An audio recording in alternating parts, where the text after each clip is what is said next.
En el año 2023, en el piso 85 de la Torre Vértice de Madrid, el destino de un imperio inmobiliario de 1.000 millones de euros pendía de un hilo.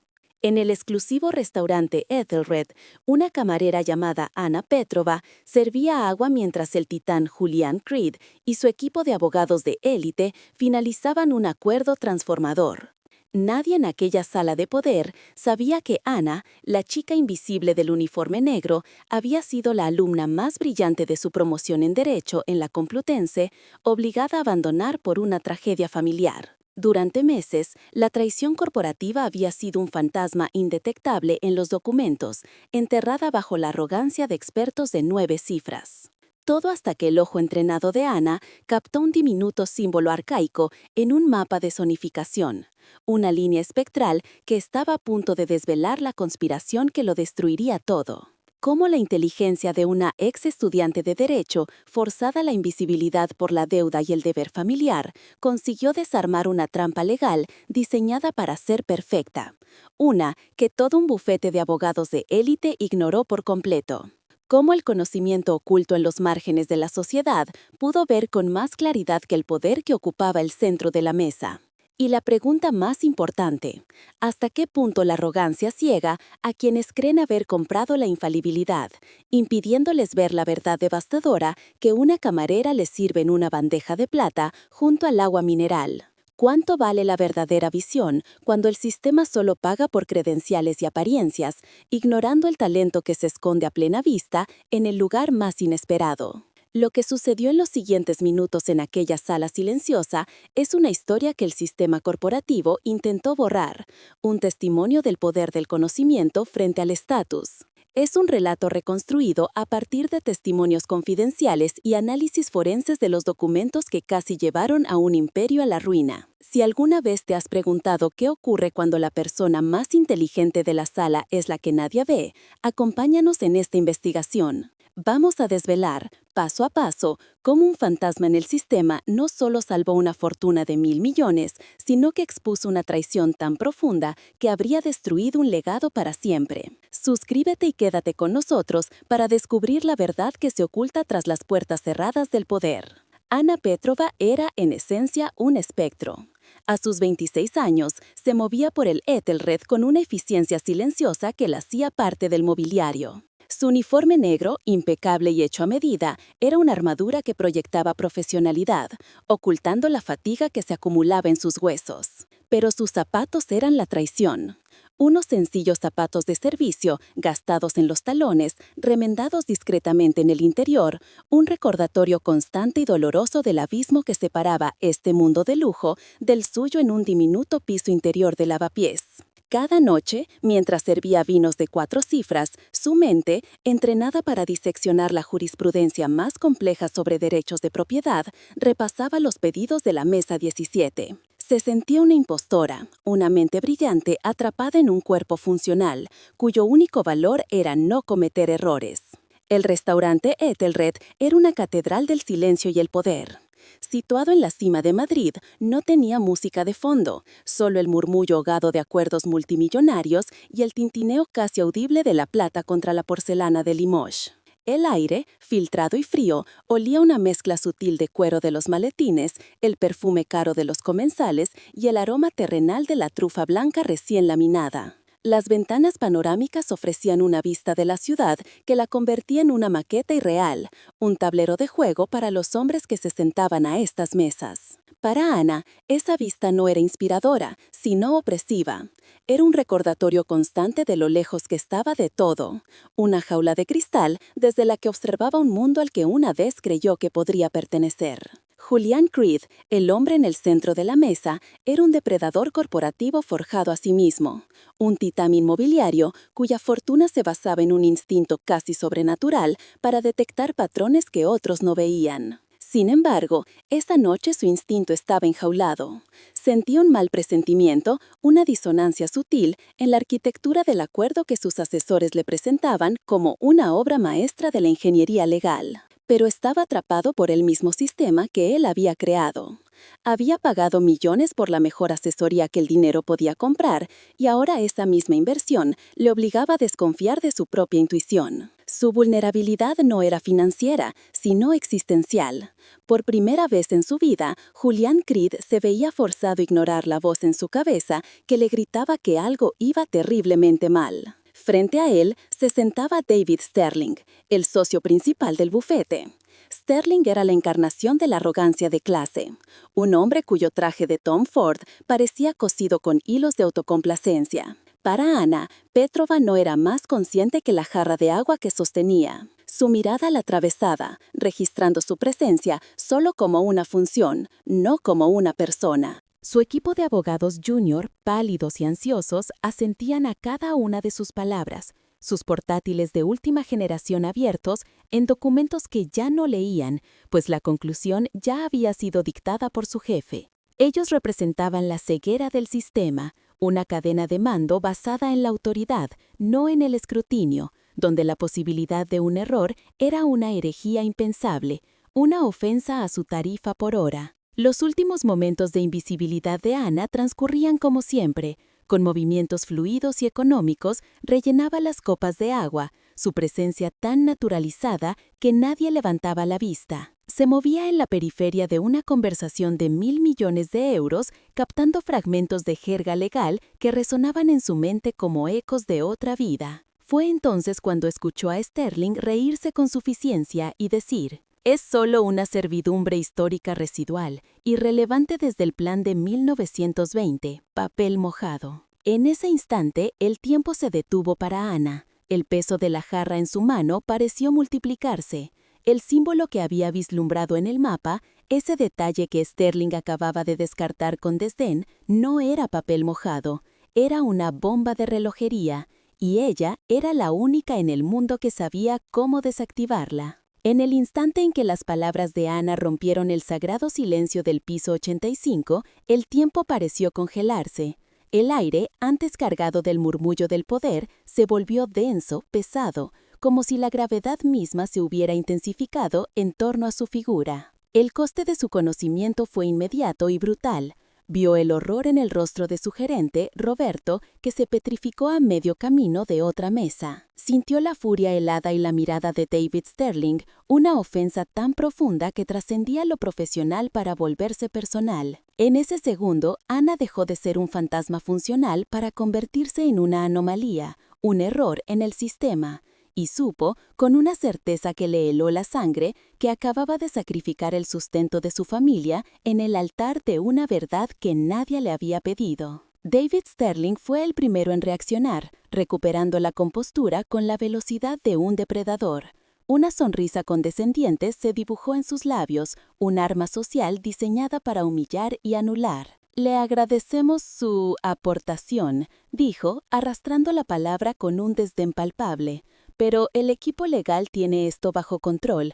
Quizá debería centrarse en rellenar las copas de agua». No era una simple corrección, era una ejecución pública, un recordatorio brutal de la jerarquía, un intento de volver a meterla a la fuerza en la caja de la invisibilidad.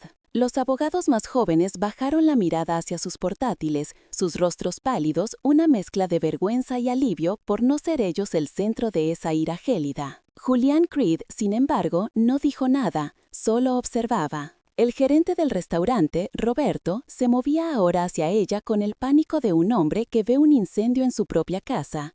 Su rostro, normalmente sereno y autoritario, era una máscara de horror apopléptico. Cada fibra de su ser gritaba que debía extirpar a Ana de esa sala, arrastrarla a la cocina y disculparse profusamente ante el señor Creed por la inconcebible brecha en el protocolo. Para Roberto, el posible colapso de un acuerdo de 1.000 millones de euros era una abstracción, la insubordinación de una camarera era una catástrofe tangible, una mancha en la reputación inmaculada de la Ethelred. Ella no solo había hablado fuera de turno, había profanado el templo del silencio y el orden que él gobernaba. Un torbellino de pánico se desató en la mente de Ana. El zumbido de la adrenalina fue reemplazado por un frío paralizante. vio imágenes vívidas, la carta de desahucio, el rostro cansado de su madre, la llamada del hospital para recordarle el pago pendiente del tratamiento de su hermano. El peso de cada mirada en la sala era físico, una presión que amenazaba con aplastarla. Durante un segundo eterno, deseó con todas sus fuerzas poder retroceder en el tiempo, tragarse sus palabras y disolverse de nuevo en las sombras, en la dolorosa pero segura familiaridad de su invisibilidad. La valentía se sentía ahora como una locura, un acto de autosabotaje del que no habría retorno. El miedo a la miseria era un sabor metálico en su boca. Pero entonces un recuerdo la ancló en medio de la tormenta. La imagen de su profesor de Derecho de la Propiedad en la Complutense, un hombre mayor, con una pasión feroz por los detalles olvidados de la historia legal. Recordó su voz resonando en el aula, citando un caso oscuro de 1920. La verdad, señores, a veces no está en los titulares del contrato, sino en las notas a pie de página que la arrogancia desprecia. Ese hombre le había enseñado que el derecho no era solo un conjunto de reglas, sino la memoria escrita de la justicia. La había entrenado para ver los fantasmas en los mapas, las voces silenciosas de la historia que aún tenían el poder de cambiar el presente. Permanecer en silencio, se dio cuenta Ana en ese instante, habría sido una traición mucho más profunda que ser despedida. Habría sido traicionar a ese profesor, a los años de estudio, al sacrificio de sus padres. Habría sido aceptar que todo su conocimiento, toda la brillantez que aún arde dentro de ella, no valía nada frente a un uniforme negro y un salario precario. Dejar pasar esa mentira se sentía como una traición a la persona que una vez soñó ser, la jurista que aún vivía bajo las capas de agotamiento y miedo. En ese momento, la lucha dejó de ser por el imperio de Julian Creed y pasó a ser por la soberanía de su propia alma. Así que, en lugar de encogerse, Ana se enderezó. Su miedo no desapareció, pero lo canalizó hacia una observación forense. Su mente, entrenada para analizar, empezó a escanear la sala en busca de pruebas. Se fijó en Julian Creed. El titán no mostraba enfado, sino una intensa y fría concentración. Sus ojos, conocidos por su capacidad para detectar debilidades en un balance a 10 metros de distancia, estaban fijos en ella, analizándola no como a una empleada, sino como a una fuente de datos inesperada. No la había descartado. Estaba escuchando, procesando la disonancia entre la confianza de su abogado y la advertencia de una extraña.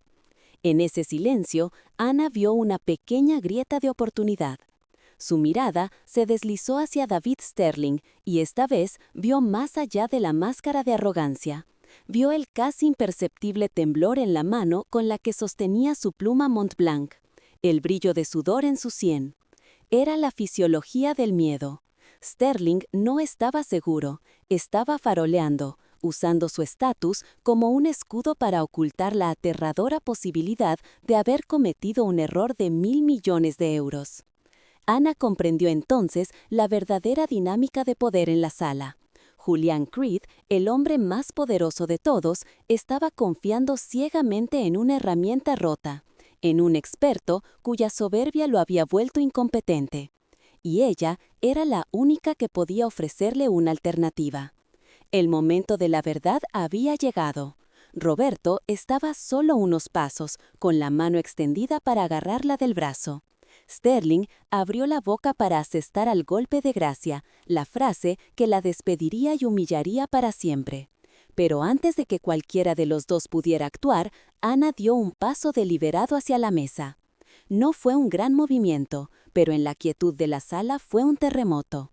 Levantó la barbilla y sostuvo la mirada de Julian Creed, un acto de desafío que rompía todas las reglas no escritas de clase y servicio.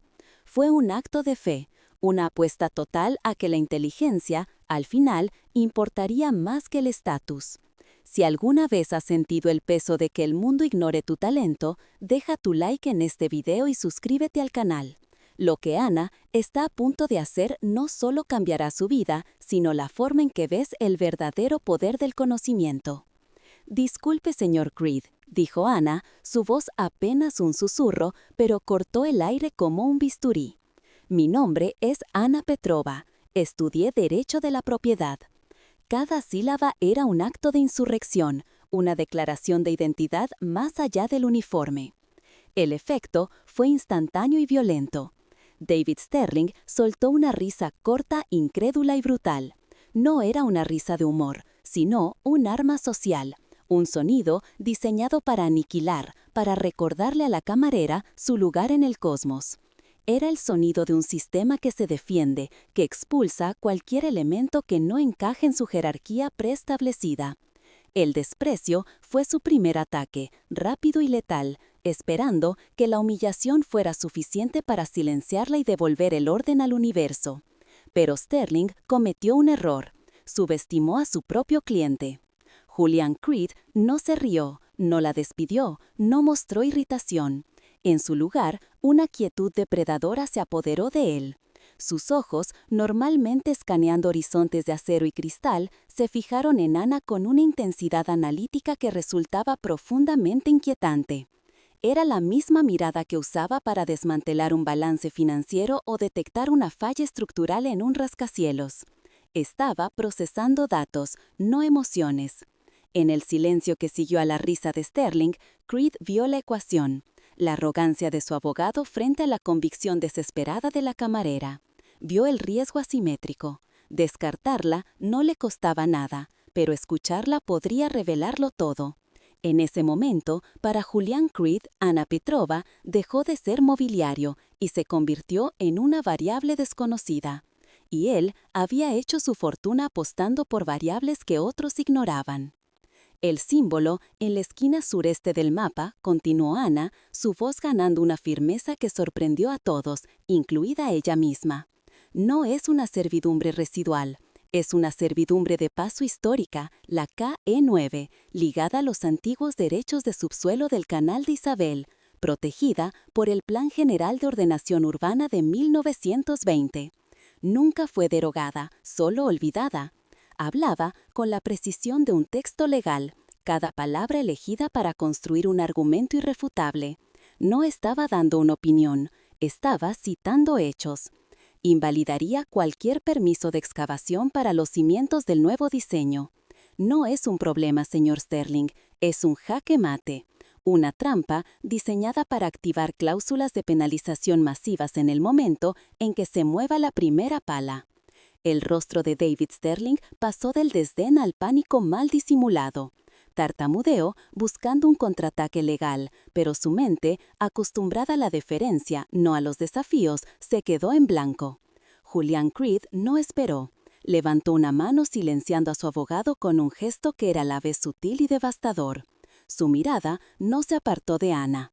Roberto, dijo, su voz tranquila pero con un filo de acero, dirigiéndose al gerente que se acercaba con el rostro descompuesto.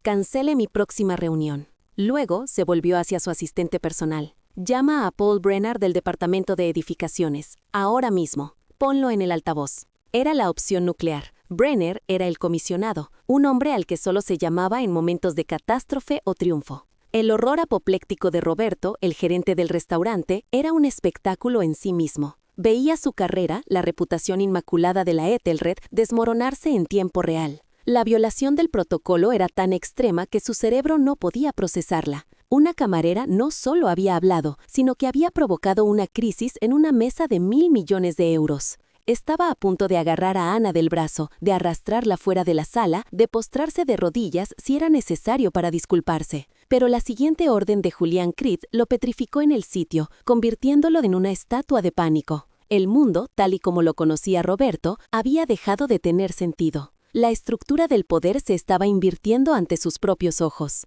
«Señorita Petrova», dijo Creed, señalando la silla vacía junto a él, la que pertenecía a uno de los socios menores de Sterling. «Siéntese». No era una petición, era una orden que hizo añicos un siglo de jerarquía social. Que una camarera se sentara a la mesa principal de la Ethelred en medio de una negociación de esa magnitud era algo más que inaudito. Era una transgresión fundamental de las leyes no escritas que gobernaban ese universo. El acto de sentarse fue, para Ana, más aterrador que hablar. Significaba cruzar un umbral del que no había retorno. Mientras se movía, sintió todas las miradas sobre ella, una mezcla de incredulidad, resentimiento y, por parte de los abogados más jóvenes, un atisbo de asombro. Sterling, ahora pálido y completamente silenciado, observaba la escena como si fuera una alucinación. Había sido desautorizado, humillado y marginado en su propio campo de batalla, no por un rival corporativo, sino por una empleada de servicio. El sonido de su teléfono, con la llamada entrante de Paul Brenner, pareció resonar en la sala como una sentencia.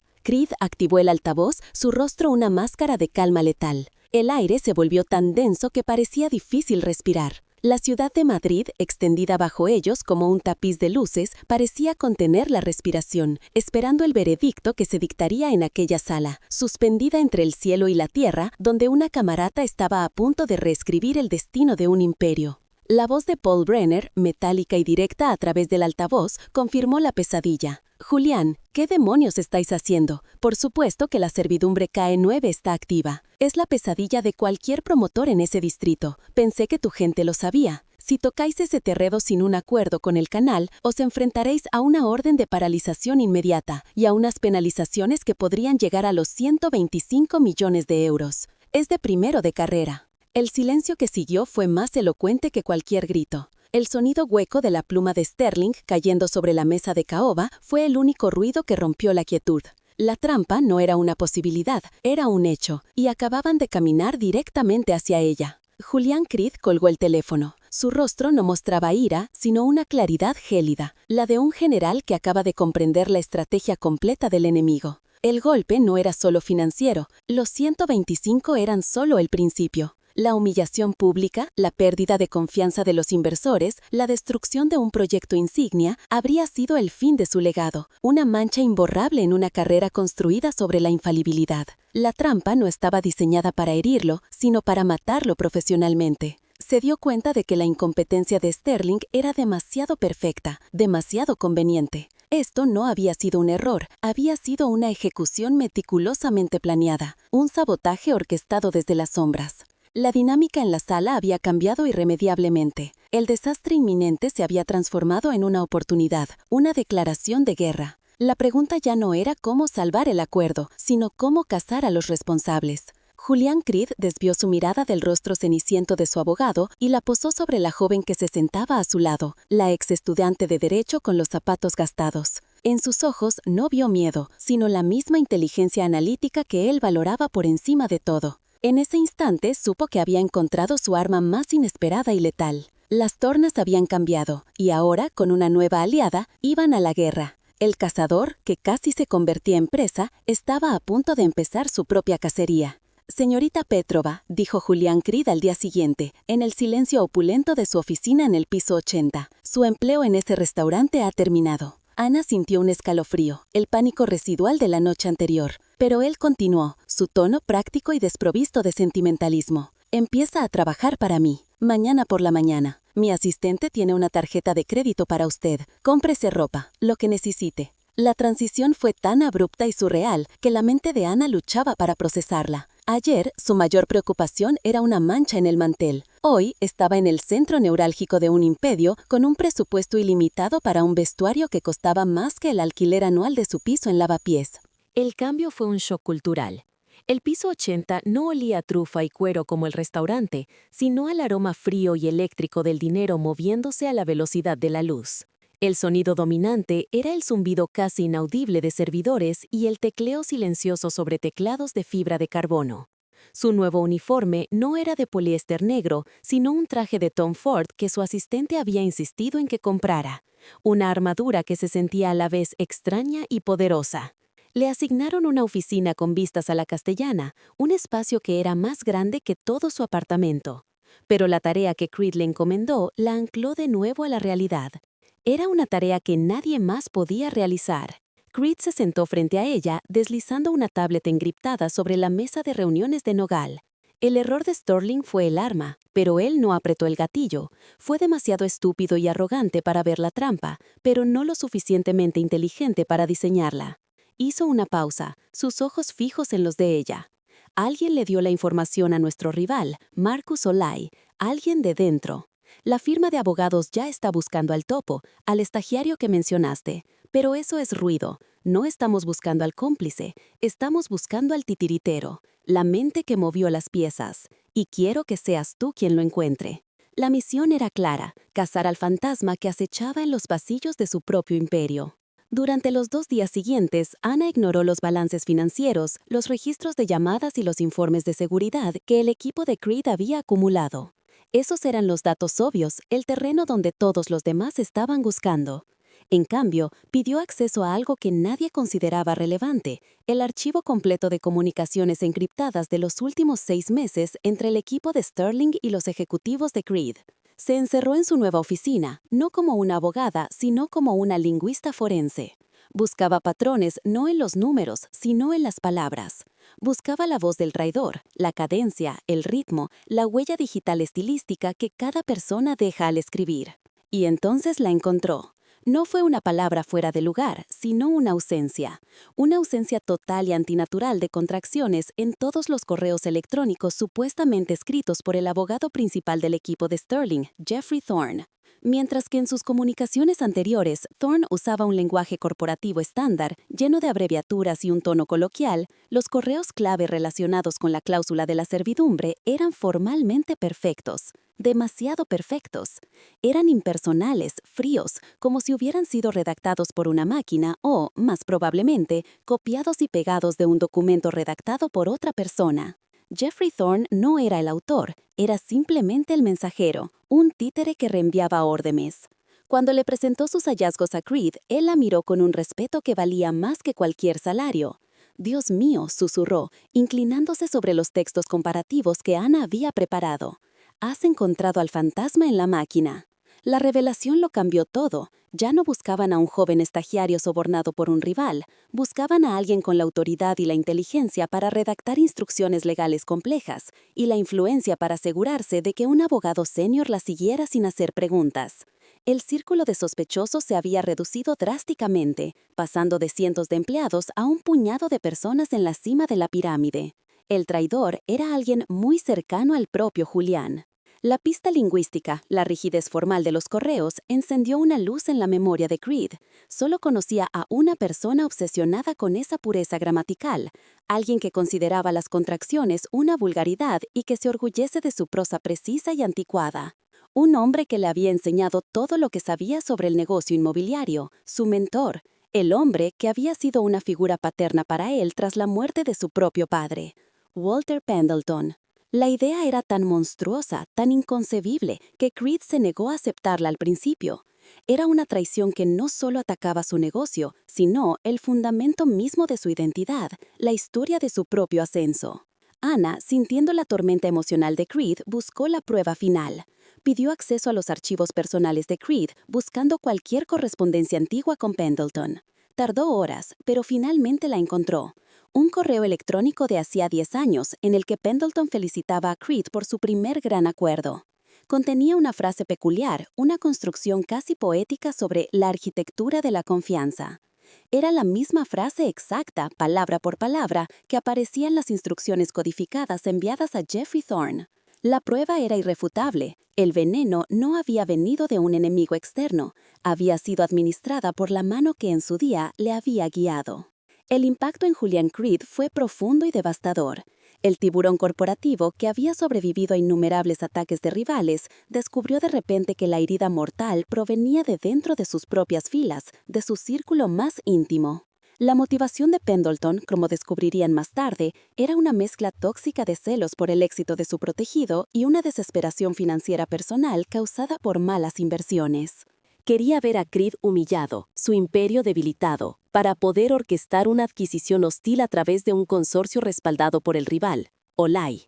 La traición era absoluta, una herida en el alma de la que Creed nunca se recuperaría del todo. Pero en ese momento, el dolor se transformó en una furia fría y calculadora. Anna fue quien articuló el plan completo en la sala de guerra, ahora ascendida de facto a consejera principal. No querían simplemente el dinero de la penalización, explicó, su voz resonando con una nueva autoridad. Querían el espectáculo, el fracaso público de Julian Creed, una humillación tan grande que provocaría un voto de desconfianza del Consejo y una caída en picado de las acciones. La servidumbre no era la meta, era el detonante para una adquisición hostil a un precio de saldo. Walter Pendleton no quería robarte, Julián, quería reemplazarte. La claridad de su análisis cortó a través del caos emocional, dándole a Creed el arma que necesitaba para el contraataque final. Creed la miró, la furia en sus ojos ahora enfocada en un único y letal propósito. El plan ya no era defensivo, era una ofensiva total. No vamos a salvar el acuerdo, dijo, su voz baja y peligrosa. Vamos a armar una trampa dentro de su trampa. Se inclinó hacia adelante, su mirada encontrando la de Ana. Había un nuevo nivel de confianza, una alianza forjada en el fuego de la traición. Y usted, señorita Petrova, será el cebo. La chica invisible, la camarera que solo servía agua, estaba a punto de ser lanzada al centro de la batalla, enfrentándose al hombre que había creado al titán al que ella ahora servía. El riesgo personal para ella acababa de volverse absoluto. La sala de conferencias en el Hotel Four Seasons de Budapest era un espacio anónimo de lujo corporativo, diseñado para que nada distrajera de los millones que se movían sobre su mesa de cristal negro. Walter Pendleton aparecía en una pantalla de 80 pulgadas, una presencia telemática que irradiaba confianza de autoridad paternalista desde su despacho en Madrid. No sabía que estaba asistiendo a su propia ejecución. En el centro de la sala, con un traje sastre que se ajustaba a ella como una segunda piel, estaba Ana Petrova. Comenzó a hablar, su voz tranquila y segura, desgranando los detalles de una supuesta solución de encriptación cuántica para asegurar la transferencia de datos del proyecto. Usaba la jerga con una fluidez que hipnotizaba, describiendo un cortafuegos ficticio con tal convicción que parecía la única opción lógica para salvar el acuerdo. Era el cebo, y olía a verdad. La actuación de Ana era una obra maestra de la ingeniería psicológica. No se limitaba a recitar un guión, improvisaba, respondía a las preguntas técnicas de los ingenieros húngaros con una profundidad que dejaba claro que dominaba la materia que acababa de inventar. Julián Creed la observaba, no como a una empleada, sino como a un general viendo a su mejor estratega desplegar un plan de batalla impecable. En la pantalla, el rostro de Walter Pendleton comenzó a cambiar. La sonrisa condescendiente se desvaneció, reemplazada por una tensión casi imperceptible en la mandíbula. Estaba viendo cómo su plan de sabotaje, diseñado para hacer colapsar el acuerdo desde dentro por una supuesta vulnerabilidad, era neutralizado ante sus ojos por una solución tecnológica imposible. La mujer a la que no conocía le estaba robando la victoria, y él no entendía cómo. El pánico comenzó a filtrarse en la expresión de Pendleton. Su plan no dependía de la incompetencia, sino de la percepción de un riesgo inasumible que forzaría a Creed a retirarse, activando las cláusulas de penalización. Pero esta mujer, esta desconocida, estaba presentando un escudo impenetrable, una solución tan avanzada que hacía el riesgo pareciera trivial. La trampa se estaba volviendo contra él. Se vio forzado a sentir, a fingir que aprobaba una solución que desmantelaba su propia traición. Podía sentir el control escapándose de las manos, el sudor frío acumulándose en su espalda, mientras el acuerdo, que él había condenado, volvía a la vida. La expresión de su rostro, proyectada en alta definición, era la de un hombre que ve cómo se cierra la puerta de su propia jaula. Ana está a punto de usar no solo la lingüística, sino 3 idiomas para desenmascarar la traición. Antes de revelar qué dijo en esa sala de conferencias, suscríbete al canal y activa la campana. El desenlace de esta trampa es la prueba final del poder de quien ve lo que nadie más ve. Tras concluir la presentación técnica en un inglés impecable, Ana hizo una pausa, se giró hacia el señor Kovac, el líder de la delegación húngara, y cambió a un búlgaro fluido y respetuoso. Természetesen adunamenti vis jogi a kaugalakot is teljes mértékben kezeli, dijo, abordando una preocupación local sobre los derechos de agua que solo alguien con una investigación profunda conocería. La sorpresa y el aprecio en el rostro de los húngaros fue instantánea, había construido un puente de confianza en un solo instante. Para Pendleton, en la pantalla, fue otro golpe desconcertante. El campo de batalla se estaba expandiendo a territorios que él no controlaba, y la estratega enemiga parecía conocer cada centímetro del terreno, anticipando cada uno de sus movimientos y contraatacando con una precisión cultural y lingüística que lo dejaba completamente desarmado. Entonces llegó el golpe de gracia. Ana se giró, sus ojos fijos en la lente de la cámara, dirigiéndose directamente a la imagen pixelada de Walter Pendleton.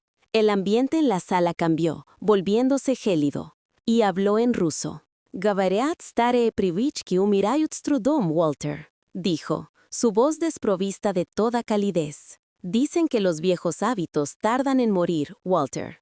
Nadie en la delegación húngara, ni siquiera el equipo de Creed, entendió la frase, pero su efecto en Pendleton fue inmediato y devastador. Era una llave, una referencia a su pasado olvidado, a sus primeros negocios turbios en la Rusia postsoviética, un secreto que creía enterrado para siempre.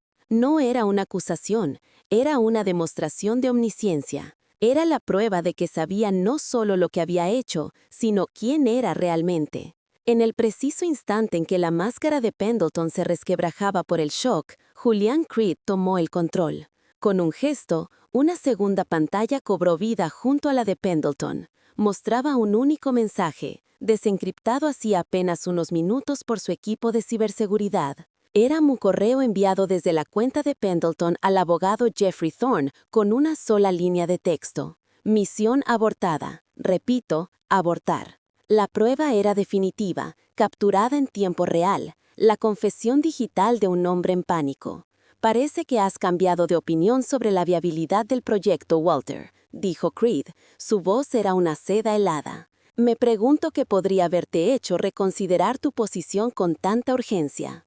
El jaque mate no fue gritado, fue susurrado a través de continentes. La imagen de Walter Pendleton en la pantalla se descompuso. El color abandonó su rostro, dejando una máscara de cera grisácea. La arrogancia, la sabiduría del mentor, la confianza del poder, todo se evaporó en un segundo, revelando al hombre que había debajo, un traidor asustado, atrapado y expuesto sin posibilidad de escape. Sus labios se movieron, pero ningún sonido salió. En la sala de conferencias de Budapest, el silencio era tan profundo que se podía oír el zumbido de los sistemas de ventilación. Era el silencio que sigue a una ejecución, la quietud que confirma que el poder ha cambiado de manos de forma irreversible. La caída de un titán no fue un estruendo, sino un colapso silencioso, una implosión de secretos y retransmitida en directo. Julian Creed no necesitó levantar la voz, su poder residía en su control absoluto. Con un toque en su tableta, la conexión de vídeo se cortó. El rostro de Pendleton desapareció, dejando la pantalla en un negro vacío y definitivo. Walter ya no está con nosotros, anunció Creed a la sala con una calma escalofriante. Luego, su mirada se endureció, como si hablara a través del espacio y el tiempo con el hombre que acababa de borrar de su vida. Mi equipo de seguridad te espera en tu oficina, Walter. Tenemos que hablar. La amenaza, envuelta en la cortesía corporativa, era más aterradora que cualquier grito. El imperio no solo se había defendido, había purgado la traición de raíz, con una eficiencia quirúrgica y letal. La tensión en la sala se rompió. El señor Kovács, el anciano patriarca húngaro que había observado todo el drama con una expresión impasible, levantó lentamente su copa de agua. No pronunció palabra, pero sus ojos buscaron los de Ana. Inclinó la cabeza en un gesto de profundo respeto y brindó silenciosamente en su dirección. Era el reconocimiento de un depredador a otro, la admiración de un viejo tiburón que acababa de presenciar cómo una estratega inesperada no solo salvaba a su aliado, sino que lo hacía devorando al enemigo que acechaba en las sombras. En el brutal ecosistema de los negocios globales, Ana Petrova acababa de demostrar que era la cazadora más peligrosa de todas, precisamente porque nadie la había visto venir. El viaje de regreso a Madrid en el Gulfstream G600 fue un santuario de silencio a 10.000 metros de altura. Ana miraba las nubes pasar, el traje de Tom Ford ya no se sentía como un disfraz, sino como la piel que siempre debió haber tenido. Julian Creed, el titán de acero y voluntad, dejó caer su armadura por primera vez. Estaba ciego, confesó, su voz apenas un murmullo, cargada de una vulnerabilidad que habría hecho temblar los mercados si alguien más la hubiera escuchado. Ana lo miró, no con compasión, sino con la claridad de un analista. No estabas viejo, Julián, eras leal. Y él usó tu mayor virtud como un arma en tu contra. En ese momento, sobrevolando Europa, el tiburón no solo fue salvado, fue curado de su arrogancia por la mujer que 48 horas antes ni siquiera existía para él. Nada volvería a ser como antes. A la mañana siguiente, una transferencia de 7 cifras apareció en una cuenta recién abierta en nombre de Ana Petrova. No era un salario, era una declaración. Un bono de firma que con un solo clic borró las deudas médicas de su hermano, liquidó la hipoteca de sus padres y aseguró el futuro de su familia para siempre. El dinero era poder, pero para Ana era algo más profundo. Era silencio. El silencio del teléfono que ya no sonaba con llamadas de cobradores. El silencio de la preocupación que había visto en el rostro de su madre durante años. Mientras tanto, en el mundo corporativo, la historia oficial fue que Walter Pendleton se había retirado.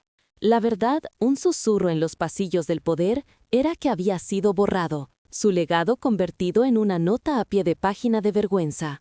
David Stermung corrió una suerte similar, aunque menos dramática. Fue relegado a un exilio dorado, gestionando casos menores en una oficina secundaria del bufete, un león sin dientes al que se le permitía conservar su jaula pero no su orgullo. Su caída sirvió como una advertencia silenciosa para todos aquellos que valoraban más las credenciales que la competencia. Esa misma tarde, Ana volvió a su pequeño piso en Lavapiés. El olor a fritura seguía en el aire, los vecinos seguían discutiendo. Nada había cambiado en el exterior, pero todo era diferente para ella. Se sentó en su cama, el extracto bancario en la pantalla de su móvil. Por primera vez en años, no sentía el peso del mundo sobre sus hombros. Era dueña de su destino. El fantasma había exorcizado a sus propios demonios. Una semana después, fue convocada de nuevo a la Torre Vértice, pero esta vez no usó la entrada de servicio. Entró por el vestíbulo principal, sus nuevos zapatos resonando con autoridad sobre el mármol pulido. La recepcionista, que nunca antes la había mirado a los ojos, se levantó de un salto.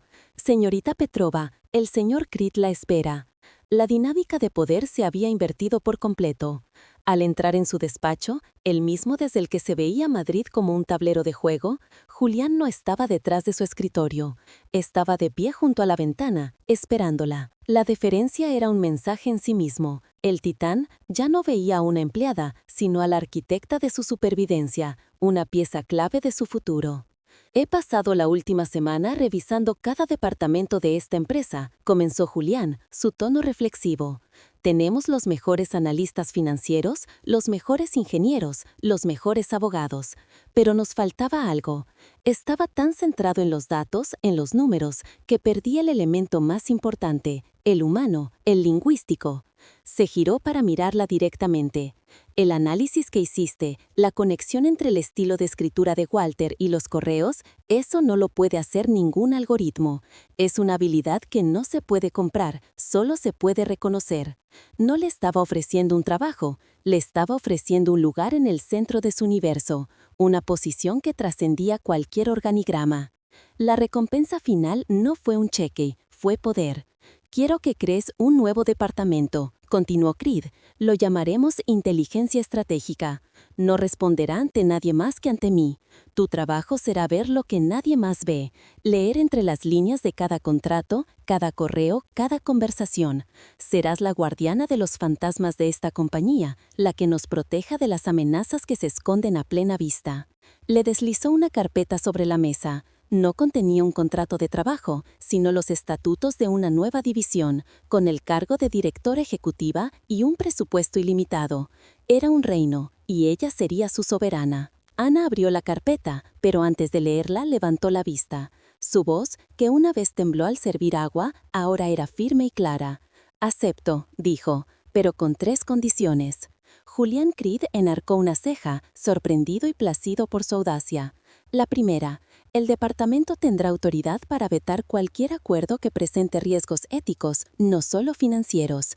La segunda, quiero que la empresa cree un fondo de defensa legal pro bono para empleados que se enfrenten a ejecuciones hipotecarias o deudas médicas abusivas. Nadie en esta compañía debería pasar por lo que yo pasé. Hizo una pausa, reuniendo el valor para su última petición, la más personal. Y la tercera, continuó, su mirada inquebrantable.